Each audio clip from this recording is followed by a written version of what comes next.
Salut tout le monde, bienvenue dans cette nouvelle vidéo qui ne sera pas une vidéo de ride, puisqu'aujourd'hui on va savoir si le BMX est vraiment dangereux pour la santé, mais selon vous. Pour cela j'ai fait un sondage dans ma story Instagram. D'ailleurs je t'invite à t'abonner à mon Instagram puisque c'est le réseau où je suis le plus actif après YouTube. Donc d'après ce sondage je vous ai posé la question: quels sont les points positifs et ou négatifs que le BMX a sur notre santé, sur notre corps et tout ça. On va voir ça tout de suite. On va d'abord commencer par tous les points positifs et après on va terminer par les points négatifs. Vous allez voir que le BMX ça n'a pas que des avantages. Il y a USR BMX qui nous fait perdre du poids. Oui, parce que voilà, c'est un sport, tu fais de l'exercice, tu transpires, tu élimines les mauvaises calories et tout ça. Donc merci USR BMX d'avoir répondu au sondage. Deuxième point positif qui vient du poteau de Jesse: le BMX ça permet d'avoir de la détermination, du dépassement de soi. Ça te pousse à faire des choses que tu n'as jamais fait, sans doute. Et aussi un point positif, donc ça c'est personnel. On se balade dans la ville à la recherche de spots, parce que quand t'es avec des potes et tout, il y a la pression et au final, tu vas quand même le mettre. C'est comme ça qu'on évolue en BMX. Point positif, donc c'est un sport, comme il a dit, qui travaille toutes les parties du corps. T'as besoin toujours de tes jambes, tes bras, ton dos. C'est un sport peu compétitif, sauf pour les niveaux assez élevés. Déjà le FIS Experience, c'est le Festival International des Sports Extrêmes. Je peux vous dire, il y a du level. Franchement, il y a du level. C'est aussi un sport où tu peux te faire plein de potes. Comme il a dit, quand tu vas dans des skateparks, tu te fais des potes, puisqu'il y en a qui demandent un conseil, puis tu lui donnes. C'est comme ça que ça commence, et donc vous faites plein de potes au final, et c'est ça qui est cool. C'est vrai que la majorité de tous mes potes, je les ai fait quand même au skatepark.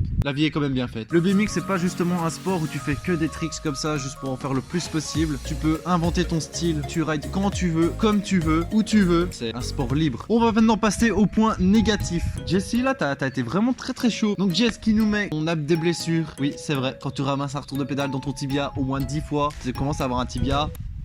T'as des petites montagnes, tu vois. Et puis t'as des marques qui partent plus. Donc comme il a dit, ça joue sur le physique aussi. Le coût d'un bon BMX, ou alors quand tu changes de pièce, ça coûte extrêmement cher. Si tu casses ton cadre, c'est au moins 300 balles. Un bon BMX, bah ouais, c'est vrai que ça coûte extrêmement cher. Par exemple, celui-ci, il coûte entre 1500 et 2000 euros. Deuxième point négatif, et c'est sans doute le dernier. Jessie, je te dis, tu t'es lâché en fait. Le coût des déplacements, ça coûte cher parce qu'on n'a pas énormément de skatepark. Déjà, en pleine semaine, de Gembloux, oui, j'habite à Gembloux, c'est un peu la Hesse, à Bruxelles, aller-retour, ça coûte quand même 13,80 €. Tu peux encore manger, payer l'entrée du parc si c'est intérieur, ça invite à 30 balles la journée. Et c'est vrai qu'on manque de skatepark en Belgique. Déjà intérieur, il y a quoi? Un Bruxelles, un Charleroi, le reste, il y en a intérieur, mais c'est que pour les skates. C'est vrai qu'en BMX, on est un peu désavantagé. Je dirais pas non pour avoir le 0,40 aux Pays-Bas. D'ailleurs, si t'as pas vu la vidéo, elle est ici. Tu peux cliquer dessus pour aller la voir. Et bien voilà, c'est déjà la fin de cette vidéo. Alors je sais, c'est une toute petite vidéo de rien du tout, mais je voulais quand même la faire pour vous montrer les points positifs